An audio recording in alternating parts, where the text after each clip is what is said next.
Welcome students, very short process, একদম সহজ করে ভাবো। আজ ক্লাস যেটা হবে সেটা হচ্ছে পিরিয়ডিক টেবিল ক্লাস 2। তো প্রথম আমরা যেটা জানবো সেটা হচ্ছে ধাতু আর অধাতু। দেখো, ধাতু অধাতুর মধ্যে তোমাদের ধাতু বললেই মাথায় কোনগুলো আসে? সোডিয়াম আসে, আয়রন আসে, ক্যালসিয়াম আসে। আর অধাতু বলা মানে কোনগুলো মাথায় আসে?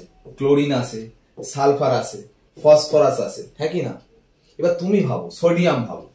তোমরা সাধারণত সোডিয়াম যখন কোনো আয়ন লেখো, কি লেখো ভাবো? Na+ লেখো না Na- লেখো? কোনটা লেখো? Na+ লেখো না Na- লেখো? Na+ লেখো বেশিরভাগ ক্ষেত্রে।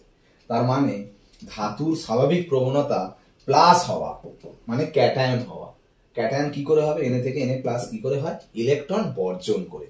তার মানে ধাতু মানে ইলেকট্রন বর্জন করবে। ওকে, Cl মানে দেখো তোমরা কিভাবে লেখো বলো তো? কোনদিন দেখেছো Cl+ লেখো না বেশিরভাগ ক্ষেত্রে? না Cl- লেখো, Cl- লেখো। NaCl এ যেমন কি করো? Na+ Cl- লেখো। তার মানে Cl থেকে Cl- কিভাবে তৈরি করবে তুমি? অ্যানায়ন তৈরি করছো, মানে ইলেকট্রন কি করছো? গ্রহণ করছো। তার মানে যে কোনো অধাতুর স্বাভাবিক প্রবণতা হচ্ছে ইলেকট্রন গ্রহণ করা। তার মানে ধাতু মানে ইলেকট্রন বর্জন করে ক্যাটায়ন হবে, আর অধাতু মানে ইলেকট্রন গ্রহণ করে অ্যানায়ন হবে। এটা ধাতু আর অধাতুর সংজ্ঞা বলো, বৈশিষ্ট্য বলো, যা বলবে তাই। ঠিক আছে, এবার তোমরা মোটামুটি জানো কি পর্যায় সারণী? পর্যায়ের বাম দিক থেকে ডান দিক গেলে পরমাণুর আকার আস্তে আস্তে কি হয়? ছোট হয়। আর গ্রুপের ওপর থেকে নিচে গেলে পরমাণুর আকার আস্তে আস্তে কি হয়? বড় হয়। দেখো, আমি তোমাদের বলেছিলাম আগের দিনের ক্লাসে যে এই টপিকটাই শেষ কথা, এটা পড়লেই সবকিছু পারা যাবে। ওকে, দেখো এইখানে যে পরমাণু আকার ছোট হচ্ছে, ভাবো এর নিউক্লিয়াস আর বাইরের কক্ষের ইলেকট্রন দেখো একদম কাছাকাছি, একদম কাছাকাছি। ইলেকট্রন প্রোটন মানে বুঝতে পারছো? তীব্র আকর্ষণ কাজ করবে, হ্যাঁ কি না? আর এখানে দেখো নিউক্লিয়াস পজিটিভ চার্জ আর ইলেকট্রন নেগেটিভ চার্জ অনেক দূরে, কোনো আকর্ষণ নেই, মানে ছেড়ে চলে গেলেও হবে, কোনো অসুবিধা নেই, তাই না? তার মানে এখানে আকর্ষণটা তীব্র। এখানে আকর্ষণ তীব্র মানে কি? আরো বেশি বেশি ইলেকট্রনকে চাইছে। এখানে দেখো অনেক দূরে আছে, এমনিতেই আকর্ষণ নেই, চলে গেলে বাঁচি। তো সেখানটায় ইলেকট্রনকে তার মানে বর্জনের প্রবণতা বেশি। তার মানে ওপর থেকে যত নিচের দিকে নামছে ইলেকট্রন বর্জন করতে চাইবে, অর্থাৎ ধাতব গুণ বাড়বে। আর বাম দিক থেকে ডান দিক যত যাচ্ছে ইলেকট্রন গ্রহণ করতে চাইছে, মানে অধাতব গুণ বাড়বে। এটা মাথায় ঢুকিয়ে নাও, বাম দিক থেকে ডান দিক গেলে অধাতব গুণ বাড়ে, আর ওপর থেকে নিচে গেলে ধাতব গুণ বাড়ে। ঠিক আছে, সেই জন্য পিরিয়ডিক টেবিলের সব যত ডান দিক যাবে অধাতু, আর যত বাঁ দিক যাবে ধাতু। সরি, যত ওপর থেকে নিচে যাবে তত ধাতু। এখন এই যে বলছি বাম দিক থেকে ডান দিক যত যাবে অধাতু, দেখো এ ধাতু, এ ধাতু, মাঝখানে একটা ধাতু কল্প আছে যেটা গোল মার্কিং করা হয়েছে, তারপরের গুলো সব অধাতু। এখানে ধাতু ধাতু ধাতু, এই গোলটা হচ্ছে ধাতু কল্প, পরের গুলো সব অধাতু। গোলগুলো যেগুলো মার্কিং করা হয়েছে না, সেগুলো ধাতু কল্প, একটু মনে রাখবে। তার বাম দিকের গুলো সব ধাতু, ডান দিকের গুলো সব অধাতু। এবার একটা কথা দেখো, ধাতু মানে সোডিয়াম, তোমার মাথায় আছে। সোডিয়ামের অক্সাইড ভাবো, সোডিয়াম অক্সাইড Na2। আর অধাতু মানে মাথায় আছে সালফার, সালফারের অক্সাইড মানে SO2। আচ্ছা, সোডিয়াম অক্সাইডকে যদি তুমি জলে দাও, দেখো তোমরা ক্লাস 10-এ পড়েছো, তৈরি হয় সোডিয়াম হাইড্রোক্সাইড, একটা ক্ষার তৈরি হচ্ছে। সালফার ডাইঅক্সাইডকে জলে দিলে তৈরি হয় সালফিউরিক অ্যাসিড, একটা অ্যাসিড তৈরি হচ্ছে। তার মানে বুঝতে পারছো, ধাতুর অক্সাইডকে জলে দিলে ক্ষার তৈরি হচ্ছে, আর অধাতুর অক্সাইডকে জলে দিলে অ্যাসিড তৈরি হচ্ছে। তার মানে ধাতুর অক্সাইড ক্ষারধর্মী আর অধাতুর অক্সাইড আম্লিক ধর্মী। এটা খুব ভালো ইম্পর্টেন্ট একটা পয়েন্ট। ধাতুর অক্সাইড ক্ষারীয়, অধাতুর অক্সাইড আম্লিক। তার মানে তোমাকে এখান থেকে বিভিন্ন ভ্যারাইটিস কোশ্চেন দিতে পারে, ভেরি ভেরি ইম্পর্টেন্ট। এন্ট্রান্সে বোর্ডে সব রকম কোশ্চেন পড়ে। তোমাকে ধরো গ্রুপ 2 তে বিভিন্ন অক্সাইড তোমায় দিয়ে দিল, সাপোজ বেরিলিয়াম অক্সাইড দিয়ে দিল, ম্যাগনেসিয়াম অক্সাইড দিয়ে দিল, ক্যালসিয়াম অক্সাইড দিয়ে দিল, স্ট্রনসিয়াম অক্সাইড দিয়ে দিল, বেরিয়াম অক্সাইড দিয়ে দিল, দিয়ে বললো বলো কোনটা সব থেকে ক্ষারীয়, কোনটা সব থেকে বেশি আম্লিক। ধাতুর অক্সাইড ক্ষারীয়, কারণ উপর থেকে নিচে গেলে ধাতব ধর্ম কি বললাম? বাড়ে। তাহলে সব থেকে ধাতব ধর্ম এর বেশি, কারণ এ বেশি ক্ষারীয়। আর কে বেশি আম্লিক? এ বেশি আম্লিক। এটা গ্রুপ বরাবর দিয়েছে বলে তাই, পর্যায় বরাবরও দিতে পারে। বাম দিক থেকে ডান দিক ধাতব ধর্ম অধাতব ধর্ম কিভাবে চেঞ্জ হয়, সেই মতো আম্লিক ধর্ম ক্ষারী ধর্ম চেঞ্জটা তুমি বলে দিতে পারবে, তাই না?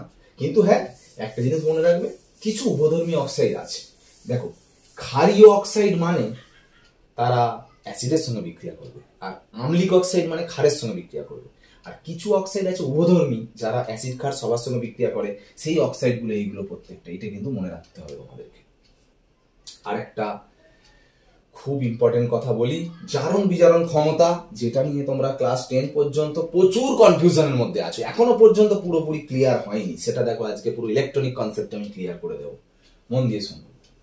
ধরো একটা রিয়াকশন হচ্ছে এইটা থেকে এইটা, এখানটা কি হয়েছে বলো তো? এটা হয়েছে A প্লাস আর বিটা কি হয়েছে B মাইনাস। আমি যদি বলি এটা A প্লাস হয়েছে মানে ইলেকট্রন কি করেছে? বর্জন করেছে। আর বিটা যে B মাইনাস হয়েছে তার মানে ইলেকট্রন কি করেছে? গ্রহণ করেছে। ইলেকট্রন বর্জনকে বলে জারণ, ইলেকট্রন গ্রহণকে কি বলে? বিজারণ। ভালো করে শোন, বি কি বলে জানো? বি বলে আমি এ কে জারণ করেছি। কেন? কারণ বি দেখো বিজারণ হয়েছে, একে জারণ করেছি কেন বলে? তার কারণ দেখো, বি যে বিজারণটা হয়েছে ইলেকট্রন কি করেছে? গ্রহণ করেছে। কার ইলেকট্রনটা গ্রহণ করলো? এ যে ইলেকট্রনটা ছাড়লো সে তো গ্রহণ করলো, তার মানে এ ইলেকট্রন ছেড়েছে বলে এ প্লাস হলো, আর সেই ইলেকট্রনটা এ নিয়েছে বলে বি মাইনাস হচ্ছে। তার মানে আমি যদি বলি এর ইলেকট্রনটা ছাড়তে বাধ্য করেছে, তার মানে বি, মানে এর ইলেকট্রনটা ছাড়তে বাধ্য করেছে তার মানে বি, তার মানে বি তার মানে একে কি করেছে? জারণ করেছে, নিজে বিজারণ হয়েছে। আবার যদি ঘুরিয়ে বলি এ যে ইলেকট্রনটা গ্রহণ করলো বি, হ্যাঁ, তাহলে এর যে ইলেকট্রনটা গ্রহণ করলো এর ইলেকট্রনটা পেলো কোথা থেকে? এ ছেড়েছে বলেই তো ইলেকট্রনটা গ্রহণ করতে পেরেছে।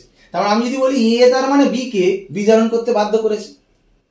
তার মানে ভালো করে বলো, এ জারণ হয়েছে ঠিকই, এ কিন্তু বি কে বিজারণ করেছে, আর বি বিজারণ হয়েছে ঠিকই, বি কিন্তু এ কে জারণ করেছে। এরম ভাবতে হবে তোমাকে। তার মানে আমি বলতে চাইছি এ এর কি হয়েছে বলো? নিজের জারণ, নিজের জারণ হয়েছে। কিন্তু মনে রাখবে এ বি কে কিন্তু কি করেছে? বিজারণ করেছে। ঠিক আছে? তার মানে এর কি ক্ষমতা আছে জানো? বিজারণ ক্ষমতা আছে, বিজারণ ক্ষমতা আছে, বা বিজারণ ধর্ম, যাকে বলি আমরা বিজারক। শোনো, বিজারক বা বিজারণ ক্ষমতা মানে নিজের বিজারণ নয়, অপরকে বিজারণ করার ক্ষমতা। কারণ এর তো নিজের দেখো জারণ হয়েছে, তাহলে আমি তাকে বিজারক বা বিজারণ ক্ষমতা বলছি কেন? কারণ এ হচ্ছে বি কে বিজারণ করেছে। আবার উল্টো ভাবে আমি উল্টোটা লিখতে পারি, এ বিটা দিয়ে যদি ভাবি বি এর কি হয়েছে বলো? নিজের কি হয়েছে? বিজারণ হয়েছে, নিজের বিজারণ হয়েছে। ঠিক আছে? তাহলে বি এ কে কি করেছে? জারণ করেছে। তাহলে বি হচ্ছে এ কে জারণ করেছে, তার মানে বি হচ্ছে জারক। বুঝে গেল? তার মানে বি এর নিজের বিজারণ হয়েছে মানে জারক, আর এর নিজের বিজারণ হয়েছে মানে সরি জারণ হয়েছে মানে এ হচ্ছে বিজারক। এই জিনিসটা কিন্তু মাথায় রাখতে হবে।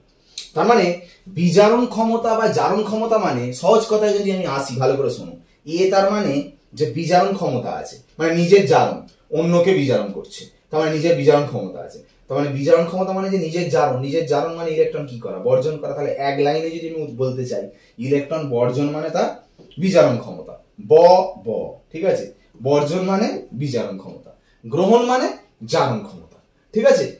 এই যে কনসেপ্টটা তোমার তৈরি হয়ে গেল, যে কোনো একটা গ্রুপ ওয়াইজ তোমাকে দিতে পারে। সাপোজ ধরো হ্যালোজেন পরিবার বললো, বলো সব থেকে জারণ ক্ষমতা কার বেশি? সবই পরমাণুর আকার দিয়ে ব্যাখ্যা দেবে। পরমাণুর আকার কি জানো বলো? ফ্লুরিনের পরমাণুর আকার এইটা, ক্লোরিনের পরমাণুর আকার এটা, ব্রোমিনের পরমাণুর আকার এটা, আয়োডিনের আরো বড় আকার। তাহলে বলো কার ইলেকট্রন আর নিউক্লিয়াসের মধ্যে দূরত্ব বেশি? এইখানে ইলেকট্রন আর নিউক্লিয়াসের মধ্যে দূরত্ব বেশি, মানে আকর্ষণ অনেক কম, অনেক দূরে আছে, কোনো আকর্ষণ নেই। তখন ইলেকট্রন প্রোটন যদি আকর্ষণ না থাকে তাহলে কি আরো ইলেকট্রন চাইবে, না ইলেকট্রন ছেড়ে গেলেও চলবে? মানে ইলেকট্রনের প্রতি কোনো আসক্তি নেই, মানে ইলেকট্রন বর্জন করার টেন্ডেন্সি বেশি, মানে এখানে সহজ ইলেকট্রন বর্জন হবে। তখন ইলেকট্রন গ্রহণ কোথায় ভালো হবে? এখানে ইলেকট্রন গ্রহণ ভালো হবে। ইলেকট্রন গ্রহণ হচ্ছে মানে নিজের বিজারণ হচ্ছে, অন্যকে জারণ করছে, মানে জারণ ক্ষমতা বেশি, এর বিজারণ ক্ষমতা বেশি। ফ্লুরিনের জারণ ক্ষমতা বেশি, আয়োডিনের বিজারণ ক্ষমতা বেশি, যে কোনো কিছু পারবে। এবার তোমাকে যদি কোনো পর্যায় বরাবর বা শ্রেণী বরাবর যদি যে কোনো ধর্ম যদি সাজাতে বলে, একটা জিনিস খেয়াল রাখবে। ধরো সাপোজ আমি বললাম এই বরাবর, ধরো জারণ ক্ষমতা বা বিজারণ ক্ষমতা বা ধাতব ধর্ম, যদি আমি বলি ধাতব ধর্ম বলো, ধাতব ধর্ম বাম দিক থেকে ডান দিক গেলে কি হয়? কমে। ওপর থেকে নিচে গেলে কি হয়? বাড়ে। সাপোজ আমি যদি বলি লিথিয়াম, বেরিলিয়াম, তার নিচে আছে ধরো সোডিয়াম, ম্যাগনেসিয়াম।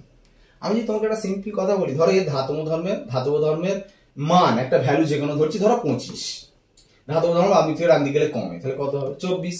আবার উপর থেকে নিচে গেলে ধাতব ধর্ম কি হয়? বাড়ে, তাহলে কত হবে? 25। দেখো এই দুটো দেখো সমান হয়ে যাচ্ছে।